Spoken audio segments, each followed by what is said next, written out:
ऐसा शहर जिस पर 52 बार आक्रमण किया गया, 44 बार कब्जा किया गया और 23 बार उस शहर को बंधक बना लिया गया और 2 बार उस शहर को नस्ते नाबूद किया गया।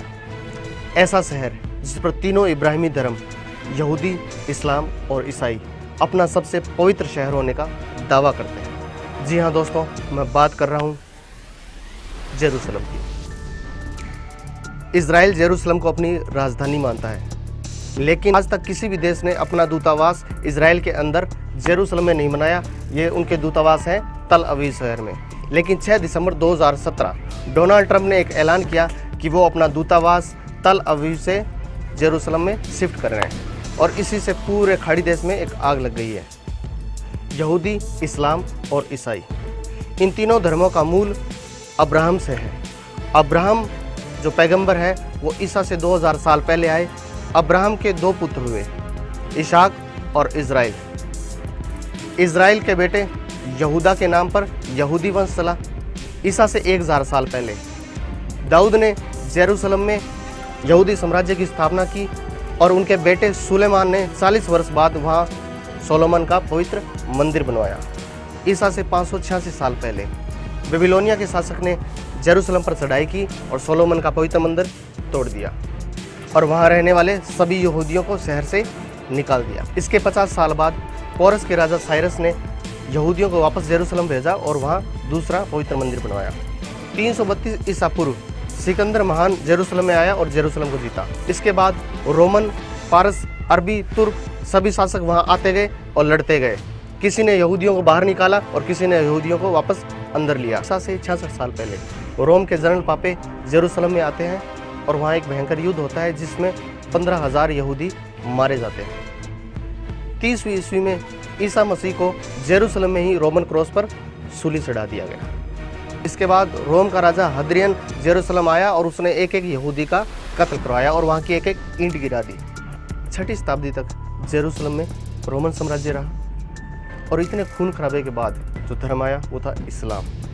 पैगंबर मोहम्मद साहब जेरूसलम की धरती से ही जन्नत की यात्रा की शुरुआत करते हैं। इसीलिए 7वीं शताब्दी में उमैयाद खलीफा ने नींव रखी अल-अक्सा मस्जिद और डोम ऑफ रॉक की। चूँकि ईसा मसीह को यरूशलेम की धरती पर ही रोमन क्रॉस पर सूली पर लटकाया गया था, इसीलिए ईसाइयों की भी यरूशलेम पर कब्जा करने की एक तीव्र इच्छा थी। 11वीं शताब्दी में यरूशलेम पर कब्जा करने के लिए एक धर्म युद्ध रखा गया जिसमें 5.5 लाख ईसाई सैनिकों ने हिस्सा लिया। इस युद्ध में ईसाई सैनिकों ने ज़बरदस्त नरसंहार किया यहूदियों और मुसलमानों का, और ईसाइयों ने यहूदियों को और मुसलमानों को दास बनाकर बेच दिया और यरूशलेम पर अपना कब्जा कर लिया। और धर्म युद्ध जीतने के बाद डोम ऑफ रॉक को बना दिया गया एक चर्च। 1187 ईस्वी में सलाहुद्दीन नाम के आक्रांता ने वहाँ वापस कब्जा कर लिया और इस डोम ऑफ रॉक को वापस बना दिया एक मस्जिद। ईसाइयों ने फिर से यरूशलेम पर कब्जा करने के लिए बार बार युद्ध किए, बार बार धर्म युद्ध का नाम लिया, लेकिन उनका कोई भी धर्म युद्ध सफल नहीं हो सका। 1516 से लेकर 1917 तक लगातार पूरे मिडिल ईस्ट के साथ जेरूशलेम पर राज रहा ओटोमन एम्पायर का। पूरे यूरोप में एक लहर उठी थी राष्ट्रीयता की, यानी जर्मनी के लोग जर्मन, फ्रांस के लोग फ्रांसीसी, इटली के लोग इटालियन, लेकिन यहूदी लोगों के पास अपनी कोई राष्ट्रीयता नहीं थी। तो उनमें अपने देश, अपने वतन, अपने जूस लैंड पर जाने की भावना उमड़ी और इसी भावना को एक व्यक्ति थियोडर हर्डल ने एक क्रांति बना दिया और एक ज़बरदस्त माइग्रेशन हुआ जूस लैंड की तरफ जूस का। और अब कहानी में एंट्री होती है 19वीं और 20वीं शताब्दी की हर लड़ाई की जड़ यानी ब्रिटेन की। प्रथम विश्व युद्ध के समय 1917 में जब ओटोमन एम्पायर लगभग टूट ही चुका था, ब्रिटेन ने 3 वादे किए। पहला वादा उन्होंने किया यहूदी लोगों से कि प्रथम विश्व युद्ध के बाद सभी यहूदी लोगों को फिलिस्तीन के पास बसाया जाएगा और एक जूइश लैंड बनाया जाएगा। इसे कहा गया बाल्फोर एकॉर्ड 1917। और दूसरा वादा उन्होंने किया फ्रांस और रशिया के साथ, जिसमें उन्होंने पूरे मिडिल ईस्ट को 3 भागों में बांट लिया और इसमें जो फिलिस्तीन जो इलाका वो यहूदियों को देने का वादा कर रहे थे वो रखी खुद के लिए। इसे कहा गया साइक्स-पिको एग्रीमेंट। और तीसरा वादा किया अरबों से कि फिलिस्तीन तुम्हें दे देंगे, ताकि वो अरब में ऑटोमन एम्पायर का विरोध करें। 1939 में द्वितीय विश्व युद्ध के दौरान जो सबसे बुरी बात हुई वो था यहूदियों का होलोकॉस्ट। जर्मनी के अंदर यहूदियों को गैस चैम्बर में डाल के मारा गया। मानव जाति ने इससे बड़ा नरसंहार इससे पहले कभी नहीं देखा था। उस दौरान करीब 50 लाख यहूदी मारे गए। बाकी बचे हुए यहूदी अपनी जान बचाकर ज्यूइसलैंड की तरफ भागे और अब फिलिस्तीन में यहूदियों की संख्या बढ़ती जा रही थी। तो वहाँ रह रहे अरबियों को इससे बड़ा ऐतराज़ था और उनके बीच एक बड़ा टकराव शुरू हो गया। मामला पहुंच गया यूएन में और यूएन ने एक रेजोल्यूशन पास किया, यूएन रेजोल्यूशन 47। और इस रेजोल्यूशन में 3 देश बने। पहला इजराइल, जहाँ यहूदी बहुल्य लोग थे उसे इजराइल नाम दिया गया। जहाँ अरबी लोग ज़्यादा थे उसे फिलिस्तीन नाम दिया गया। जेरूसलम ऐसी जगह थी जहाँ यहूदी भी थे और अरबी थे, तो इस देश को एक अंतर्राष्ट्रीय नियंत्रण में रखा गया।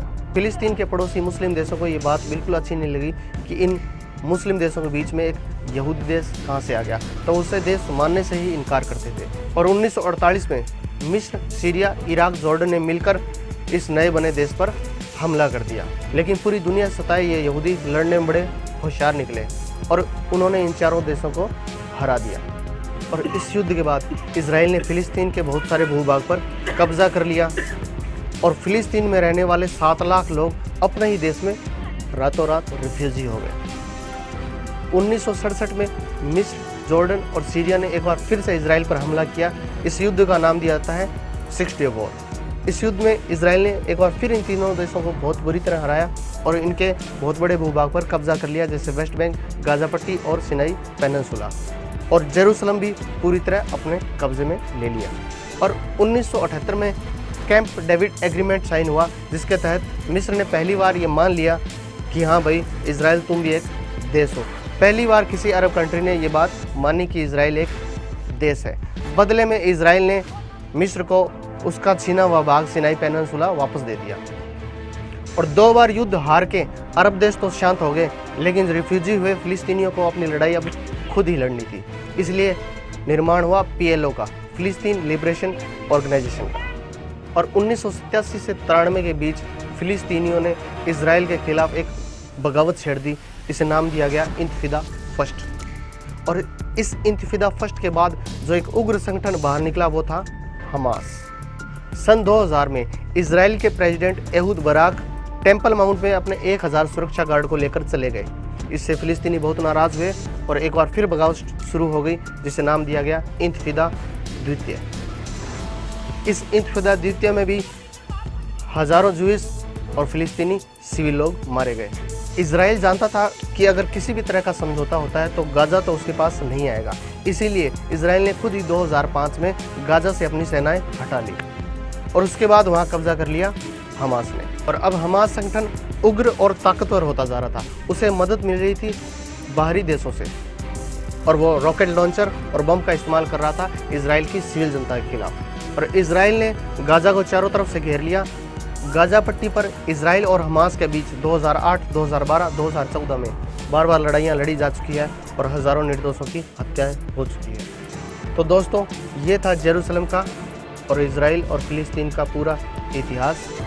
तो आपको भी ये वीडियो कैसा लगा ज़रूर कमेंट सेक्शन में लिखें और हमारे चैनल को सब्सक्राइब करें। Thank you.